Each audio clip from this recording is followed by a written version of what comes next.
Serbia নিয়ে আরেক খেলা শুরু হইলো ভাই। সার্বিয়া এ সপ্তাহে বিপুল পরিমাণ অ্যাপ্রুভাল আসছে।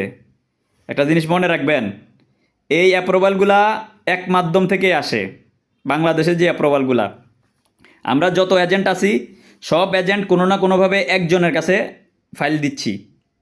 অ্যাপ্রুভাল যারা দেখবেন, আপনি অ্যাপ্রুভাল যখন পায় সবাই পায়, মানে আলিমুদ্দিনের কাছ থেকে অ্যাপ্রুভাল পায় কলিমুদ্দিনের আন্ডারে ধরেন আপনার 20 জন এজেন্ট আছে, কলিমুদ্দিনে 20 জন এজেন্টকে 5টা 10টা করে অ্যাপ্রুভাল দিচ্ছে। এখন সবাই সবার অ্যাঙ্গেলে মার্কেটিং করতেছে। এই অ্যাপ্রুভাল দেখে খুশি হয়ে ওই আলিমুদ্দিন কলিমুদ্দিন সলিমুদ্দিনকে সার্বিয়ার ফাইল দিতে যায়েন না, কারণ তারা ইতিমধ্যে যে ফাইলগুলো নিয়ে রাখছে আগে ওগুলা কাজ উঠাক, ওগুলা শেষ হইলে পরবর্তীতে নতুন করে ফাইল দিয়েন। বাংলাদেশ থেকে যারা সার্বিয়াতে ট্রাই করতে চাচ্ছেন, নতুন করে সার্বিয়াতে ট্রাই না করাটাই বেটার।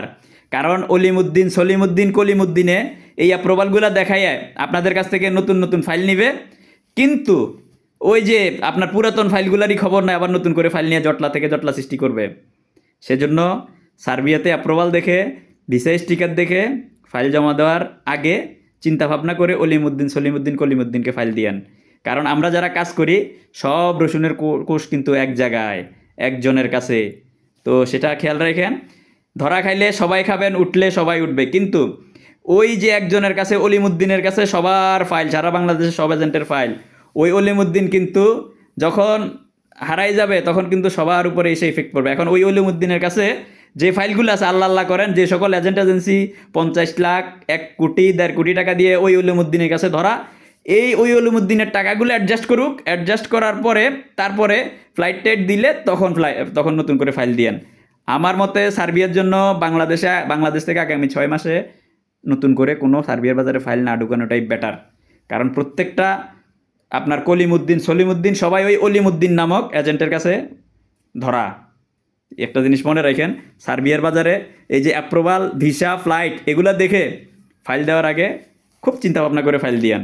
আমি ইউসুফ আলী মজুমদার দীর্ঘদিন ধরে সার্বিয়া নিয়ে কাজ করতে গিয়ে আমার বাংলাদেশের কোন এজেন্ট কার সাথে কাজ করে, কোন এজেন্ট কয় কোটি টাকা ধরা, কার কতগুলা ফাইল, কে কতগুলা কাজ করার সক্ষমতা আছে, এবং কে কতশো ফাইল ওভার নিয়ে রাখছে আমি সব জানি। কিন্তু কারোর নাম আমি বলবো না। কেন বলবো না? কারণ সেও কোনো না কোনোভাবে তারা সৎভাবে কাজ করতে গিয়ে কারো না কারো কাছে ধরা, চেষ্টার কিন্তু কম করে নাই, কিন্তু ধরা। আমি ইউসুফ আলী মজুমদার যেরকম আমার কথাগুলো আমি খোলাখুলি প্রকাশ করে দেই, এটা অন্য কোনো এজেন্ট এজেন্সি বলে না। আমার কথা হচ্ছে, আমি আপনাকে সত্য বলে কাঁদাবো, কিন্তু মিথ্যা বলে হাসিয়ে পরবর্তীতে আজীবনের জন্য ভোগান্তিতে রাখবো না। আমার জন্য দোয়া করবেন। আমার কাছে যে কাজগুলো আছে এই কাজগুলো যেন আমি সঠিকভাবে তুলে দিতে পারি। পুরাতন ভাই ব্রাদারদের যাদের লেনদেন আছে আমার সাথে, আমি নতুন প্রজেক্টগুলো সফলভাবে শেষ করে ওই প্রফিট থেকে পুরাতন ভাই ব্রাদারদের যেন প্রফিটগুলো ঠিকঠাক মতো ক্লিয়ার করে দিতে পারি, লেনদেনগুলো ঠিকঠাক মতো ক্লিয়ার করে দিতে পারি। আমার জন্য দোয়া করবেন। আর আপনাদেরকে সঠিক তথ্য এবং সঠিক ইনফরমেশন দেওয়ার জন্য আমি যেন এই লাইনে টিকে থাকতে পারি। আমাদের মতো ইনফরমেশন দেওয়া লোকেরও এই লাইনে টিকে থাকা খুবই জরুরি। তাহলে কি হবে, যারা ভণ্ডামি করে, যারা দুষ্টামি করে, আমরা আমাদের মতো করে ইনফরমেশন দিব, আপনারা আপনাদের মতো করে বুঝে পয়েন্টগুলো বুঝে নিয়ে সেই ভণ্ড লোকগুলাকে, দুষ্ট লোকগুলাকে আপনারা চিনে নেবেন, চিহ্নিত করবেন, এবং আপনারা ফাইল জমা দেওয়ার ক্ষেত্রে সতর্কতা অবলম্বন করে জমা দিতে পারবেন। শয়ন কুমার দা এই লাইন থেকে হারিয়ে গেছে, চলে গেছে সম্মান নিয়ে, মান সম্মান নিয়ে। আমাদেরকে এই লাইনে টিকে থাকতে দেন, ভিলেন বানাই দিয়েন না। আমরা যদি টিকে থাকি, আমাদের মতো কিছু লোকেরও এই লাইনে টিকে থাকার দরকার আছে। আমাদের জন্য দোয়া করবেন। আমরা টিকে থাকলে আপনারা সঠিক সময় সঠিক ইনফরমেশান পাবেন, সঠিক সময় সঠিক তথ্য পাবেন, এবং পেয়ে আপনারা ভুল সময় ভুল দেশ ট্রাই করলে অর্থ এবং সময় বরবাদ হবে, সেটা থেকে আপনারা মুক্তি পাবেন, রক্ষা পাবেন। ধন্যবাদ।